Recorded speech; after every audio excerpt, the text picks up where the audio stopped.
So welcome aspirants. I am Inderpreet Singh, All India Rank 5 in CDS. IMA Rank 29 in FCAT welcomes you to our YouTube channel We Together. तो इस video में जैसे कि मैंने top left में आपको इसका हेडिंग दिख रहा होगा सेल्फ एनालिसिस। तो सेल्फ एनालिसिस किस चीज़ का? SSB अटैम्प्ट का। ठीक है, जैसे हमने काफ़ी वीडियोस करी जिसमें मैंने बताया कि मैंने कैसे चीज़ें सीखी कि हम कैसे रिकमेंडेशन ले सकते हैं। और आज की जो वीडियो है इसमें हम फोकस करने वाले हैं कि मान लो हम स्क्रीन आउट होकर आ गए या कॉन्फ्रेंस आउट होकर आ गए, तो हम उससे कैसे सीखें और हमारा आने वाला जो अटैम्प्ट है वो बेहतर हो हमारे एटलीस्ट पिछले अटैम्प्ट से। ये नहीं कि हमें डायरेक्ट इस अटैम्प्ट नेक्स्ट राउंड में रिकमेंडेशन मिल जाए, बिकॉज कई पर्सनैलिटीज़ जैसे हमारे जैसी होती हैं तो 6-7 अटैम्प्ट लग जाते हैं। कई पर्सनैलिटीज़ ऐसी होती है पहले अटैम्प्ट में गेट थ्रू कर जाते हैं।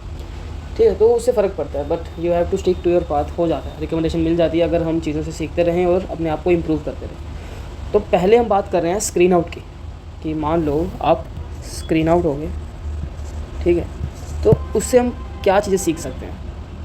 तो इसका बेस्ट वे है कि आप जब खाली बैठो, घर आ चुके हो, अभी आप बैठो, तो अपने आप को पूरे उस रूटीन में दोबारा से लेके जाओ कि कैसे आप सुबह उठे, आप टाइम से पहुँचे, आपने DV कराया, एंड देन उसके बाद आपने ब्रेकफास्ट वगैरह किया, एंड देन आपको चेस्ट नंबर्स दिए या आपको बैचेस में बांटा गया, आपको हॉल में लेकर गए, उसके बाद आपका OIR आया। तो मेरा OIR कैसा था? क्या जब इंस्ट्रक्शंस मिल रही थी तो मैं फोकस्ड था, मैं पूरा ध्यान मेरा इंस्ट्रक्शंस की तरफ था, या मैं थोड़ा इधर उधर सोच रहा था, मैं आगे आने वाला सोच रहा था, या जो पीछे हो चुका है मैं उसके बारे में सोच रहा था? क्या चल रहा था, चल क्या रहा था मेरे दिमाग में? तो वहाँ से आपको आइडिया मिलेगा कि क्या आपकी कंसंट्रेशन थी इंस्ट्रक्शंस पे। पहली चीज़ आपको ये सोचनी है। सेकंड चीज़ कि आपका OIR कैसा गया, कि क्या आप उन क्वेश्चंस के फेमिलियर थे, वो बहुत ईजी लगे, वो बहुत टफ़ लगे। कुछ टाइप टफ्स लगी तो उन टाइप्स को खोजो, टेलीग्राम पे, यूट्यूब पे आपको मिलेंगी, उनको प्रैक्टिस करो। और अगर आपका OIR सही था, आपको लगता है कि इससे बेहतर OIR किसी का हो ही नहीं सकता था, then you need not to worry about that. ठीक है, फिर हम आगे बढ़ते हैं एक स्टेप। फिर क्या, जब स्टोरीज़ की इंस्ट्रक्शन आई तो मैं क्या सुन रहा था ध्यान से? जब पिक्चर फ्लैश हुई तो मैंने कितनी देर तक पिक्चर को ऑब्जर्व किया? क्या मैंने पिक्चर को पूरे 30 सेकंड देखा, या मैं उसके पहले ही अपना लिखना शुरू कर गया? मैंने रेक्टेंगल किस तरीके से भरा था? मैंने एक्शन कैसा लिखा? क्या इससे बेहतर कोई एक्शन हो सकता था? मैंने स्टोरी क्या लिखी थी? जब आप स्क्रीन आउट होके आ जाओ ना, तो आपको ये काम तो ज़रूर करना है कि आप अपनी पिक्चर बनाओ, खुद से बनाओ। ठीक है, अपनी पिक्चर ड्रॉ करो कि अच्छा यहाँ पे एक लड़की थी, यहाँ एक लड़का था, यहाँ पे ये चीज़ थी, यहाँ ये चीज़ थी, ऐसे करके अपनी रफ पिक्चर बना लो। फिर अपना एक रेक्टेंगल बनाओ यहाँ पे, और यहाँ पे लिखो एक्शन, पूरा लिखो इसको। यहाँ पर आप अपना वो बनाओगे, एक बनाओगे, बाकी लिखोगे, यहाँ पर अपना एक्शन लिखोगे, और यहाँ पर अपनी स्टोरी लिखोगे। इसको लिखो। जब आप इसको पूरा करोगे ना दोबारा से, ये पूरा स्टेप, पूरा प्रोसीजर आप दोबारा करोगे, तो आपको खुद से रियलाइज़ होगा कि यार ये एक्शन ना इससे रिलेट इतना नहीं कर रहा था, मैं यहाँ पे ये लिख सकता था तो बेहतर लगता। या फिर जो ये लाइन थी इसने थोड़ा ख़राब कर दिया काम, इसकी जगह मैं ये लिख सकता था तो ज़्यादा अच्छा साउंड करता। तो ये तो आपको करना ही है, आपको पिक्चर ड्रॉ करनी है, आपको ये सारी चीज़ें दोबारा करनी है अगर आप स्क्रीन आउट होकर आ रहे हो। ठीक है, उसके बाद आपकी बारी क्या आती है कि मैंने ब्रेक को कैसे यूटिलाइज़ किया, कि क्या मैं ब्रेक में मैंने स्टोरी रिवाइज़ करी, क्या ब्रेक में मैंने अपने लेफ़्ट राइट के बंदों को इंट्रोड्यूस किया, क्या ब्रेक में मैंने पूरे ग्रुप से अपने आप को फेमिलियर करवाया, जिन ग्रुप के साथ मैं अगले 15-20 मिनट के लिए पार्टिसिपेट करने वाला था। क्या मैं उनको जानता था, कितने को जानता था, कैसा बॉन्ड सेटअप किया, कैसे यूटिलाइज़ की, बेसिकली कैसे मैंने अपनी ब्रेक यूटिलाइजेशन करी, उसका भी आपको एनालिसिस करना है कि क्या चीज़ें मेरे को और करनी चाहिए थी कि मैं उस मिनिमम टाइम से मैक्सिमम आउटपुट निकाल पाता। ठीक है, फिर आप जब हॉल में चले गए, PPT हॉल में, description test and GD hall में, तो किस तरीके से मैंने, जब मेरी पोजीशन क्या थी आपको ये देखना है कि मैं कहाँ पर बैठा हुआ था। ठीक है, मैं यहाँ बैठा हुआ था, तो जब ये बच्चा सुना रहा था तो मैं क्या कर रहा था, मैं इसकी तरफ देख रहा था, नहीं देख रहा था, या जब मैं अपनी स्टोरी सुना रहा था तो मेरा आई कॉन्टैक्ट, मेरा बॉडी लैंग्वेज किस तरीके से था, मैं और इससे कैसे इम्प्रूव कर सकता हूँ। ठीक है, जब मैं स्टोरी सुना रहा था तो मेरा फ्लुएंसी किस लेवल की थी, मैंने किस तरीके से आई कॉन्टैक्ट रखा, किस तरीके से मेरे गेस्चर्स थे वहाँ पे। फिर जब मेरी नरेशन कंप्लीट होगी तो मैंने बाकी बच्चों की तरफ किस तरीके से ध्यान दिया। जब लास्ट बच्चे ने अपने नरेशन कंप्लीट किया तो मैंने इनिशिएटिव किस तरीके से लिया। जब GD चल रहा था, फ़िश मार्केट बन रही थी, तो मैंने किस तरीके से पॉइंट्स कंट्रीब्यूट किए या नहीं किए। अगर किए तो कहीं कम तो नहीं कर दिए, कहीं ज़्यादा तो नहीं कर दिए, क्या वो एडिक्वेट थे, या मैं इससे और बेहतर क्या कर सकता था। जब आप ये सेल्फ क्वेश्चनिंग करोगे तो आपको ऑटोमेटिकली आंसर्स मिलेंगे। और जो आपके ग्रुप में स्क्रीनिंग हुआ होगा, आप उसको भी ऑब्जर्व करोगे कि उसने मेरे से अलग क्या किया, मेरे से बेहतर क्या किया, कि जो वो स्क्रीनिंग हो गया और मैं नहीं हो पाया। ठीक है, हम कई बार बोलते हैं कि एक बंदा था जो सिर्फ बोले जा रहा था, वो तो हो गया लेकिन मैं नहीं हो पाया। तो बोलने वाला ही होगा, ऑल्दो ज़्यादा बोलने वाला बंदा भी ठीक है, स्क्रीनिंग हो जाता है कई बार, पर उसे फिर आगे चल के दिक्कत आती है ज़्यादा बोलने वाले को। पर आपको उतना डिसेंट तो बोलना है कि आप एटलीस्ट असेसर्स की नज़रों में तो आओ कि आप पार्टिसिपेट कर रहे हो। आप सिर्फ बैठ के चले आए, आपने एक पॉइंट बोला, वो भी असेसर्स ने नोटिस ही नहीं किया, तो आप कैसे विश कर सकते हैं कि हम स्क्रीन इन हो जाएं। ठीक है। तो अगर हम ये चीज़ें ध्यान से एनालाइज करेंगे तो हमें अगले अटैम्प्ट के लिए बेटर आइडिया मिलेगा कि मैं कैसे बेहतर कर सकता हूँ। हमारे जो साथ के पीयर्स जो स्क्रीन इन हो जाते हैं वो भी हमें काफ़ी अच्छा आइडिया देते हैं। हमें उनसे बात करने की ज़रूरत नहीं है कि हम उसका नंबर लेते फिरे उनसे बात करें। अब खुद से सोचो बस कि यार उसने कैसे बैठा हुआ था, कैसे सुनाया उसने, कैसे उसने जीडी में कंट्रीब्यूट किया। आप सिर्फ खुद से याद करोगे, खुद से ऑब्जर्व करोगे उन चीज़ों को, आपको हेल्प मिलेगी।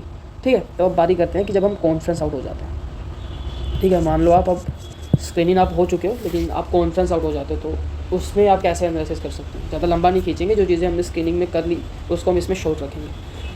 ठीक है। तो हमारा पहला टेस्ट जो देखो, पहली बात जो स्क्रीनिंग के बाद का टाइम है उसे एंजॉय करो, अपने दोस्तों के साथ बॉन्ड बनाना है। ये नहीं है कि आप उसमें अपने करंट अफेयर्स रिवाइज़ कर रहे हो, जीडी के टॉपिक्स रिवाइज़ कर रहे हो, इतना ज़्यादा वो सब आपको घर पे करना है। अगर आपने घर पे नहीं करा तो वहाँ पर आप क्या ही कर लोगे। ठीक है। तो उस मोमेंट्स को एंजॉय करो। जितना तुम अपने ग्रुप के साथ बॉन्ड बनाओगे, बंदों के साथ जान पहचान बनाओगे, तुम्हें उतना ही ज़्यादा फ़ायदा होने वाला है जीडी में एज़ कम्पेयर टू तुम उस टाइम में जितना पढ़ोगे। ठीक है। तो पहला टेस्ट जो हमारा आता है वो साइक आता है। तो आपको देखना है कि साइक में मैं जब स्टोरीज़ आ रही थी तो मैं किस तरीके से रिएक्ट कर रहा था, कैसे लिख रहा था। अगेन आपको टैट के लिए भी वो चीज़ रिपीट करनी है कि आपको एक रफ पिक्चर ड्रॉ करनी है कि ऐसी मेरी एक टैट की पिक्चर थी और उसके लिए मैंने ये स्टोरी लिखी। अगर आप पूरी 12 स्टोरीज़ याद रख पाते हैं, 12 पिक्चर्स एंड सिमिलर्स जो भी स्टोरी आपने वहाँ लिखी वो आप याद रख पाते हैं तो बहुत बेहतर है। लेकिन ऐसा याद रहता नहीं है। जितनी पिक्चर्स आपको याद आए, जितनी स्टोरीज़ आपको याद आए, आपको वो लिखना है। ठीक है। या फिर आप किसी और जो आपके साथ आपका दोस्त कॉन्फ्रेंस आउट हुआ है उससे बातचीत कर सकते हो। दोनों मिल के 12 पिक्चर्स ड्रॉ कर सकते हो। मिल के करोगे तो हो जाएंगी, क्योंकि 6-7 आपको याद आएंगी, 5 उसको याद आएंगी, तो 12 हो जाएंगी। फिर आपको ये करना है। फिर सेकंड कम टू वैट। वैट में भी आपको 60 वर्ड्स कभी भी याद नहीं रहने वाले हैं, पर जो 10-15 वर्ड्स याद आए उस पर आपने क्या सेंटेंसेस लिखे आपको वो लिखने। इन्हें दोबारा रीराइट करने से हमें क्या फ़ायदा मिलता है। रीराइट करने से हमें अपनी गलतियाँ सामने दिख जाती है कि यार ये क्या लिख रहा हूँ यार मैं, अच्छा ये वाटर वर्ड था, इस पर ये मैं क्या लिख रहा था, ये तो बहुत बेकार सेंटेंस है। ये आपको लिखने से ज़्यादा क्लैरिटी मिलेगी। ठीक है। फिर आप उसे सोचोगे कि अच्छा मैं ये नहीं लिख सकता था तो मैं क्या बेहतर लिख सकता था, आप उसके बारे में सोचेंगे। ठीक है। इस तरीके से आप आगे बढ़ सकते हैं। बाकी ये सब टेस्ट आप कैसे इंडिविजुअली मास्टर कर सकते हैं वो सब बता रखा अलग वीडियोज़ में, आप देख सकते हैं। और फिर वैट सेम विद SD मैंने किस तरीके से लिखी, मेरे को याद थी, मैंने कुछ गलत तो नहीं लिख दिया, कहीं मैंने अपने बारे में कुछ गलत बता तो नहीं दिया। ये सब आपको सेल्फ क्वेश्चनिंग करनी पड़ेगी। अब जितने ज़्यादा अपने आप से सेल्फ क्वेश्चनिंग करेंगे, अपने आप को सेल्फ अफेयर करेंगे प्रोसेस के रिगार्डिंग, उतना ज़्यादा आपको हेल्प मिलेगा। Then comes to GD main चीज़ है एनालिसिस के लिए, बिकॉज उसमें बहुत चीज़ें एनालाइज करने के लिए। हम उसमें मेजर देखेंगे।